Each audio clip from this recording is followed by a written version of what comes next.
صحیح بخاری حدیث نمبر 8۔ اسلام کی بنیاد 5 چیزوں پر ہے۔ رسول اللہ صلی اللہ علیہ وآلہ وسلم نے فرمایا، اسلام کی بنیاد 5 چیزوں پر قائم کی گئی ہے۔ اول، گواہی دینا کہ اللہ کے سوا کوئی معبود نہیں اور بے شک محمد صلی اللہ علیہ وآلہ وسلم اللہ کے سچے رسول ہیں، اور نماز قائم کرنا اور زکوٰۃ ادا کرنا اور حج کرنا اور رمضان کے روزے رکھنا۔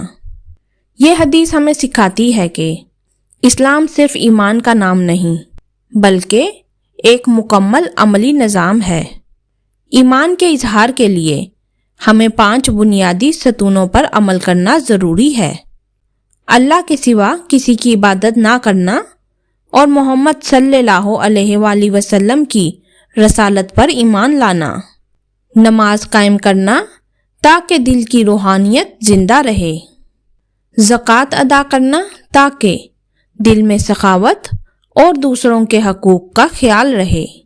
حج کرنا اگر استطاعت ہو تاکہ اللہ کی رضا حاصل ہو۔ رمضان کے روزے رکھنا تاکہ تقویٰ اور صبر کی تربیت ہو۔ یہ 5 ستون ہمارے ایمان کو مضبوط کرتے ہیں اور اللہ کی قربت میں اضافہ کرتے ہیں۔ آئیں دعا کریں۔ میرے پیارے اللہ میاں، ہمیں اپنے دین پر ثابت قدم رکھ۔ ہمیں 5 بنیادی ستونوں یعنی ایمان، نماز، زکوٰۃ، روزے اور حج پر عمل کرنے کی توفیق عطا فرما۔ ہمارے اعمال کو قبول فرما اور ہمیں دنیا اور آخرت میں بھلائی عطا فرما۔ آمین ثم آمین۔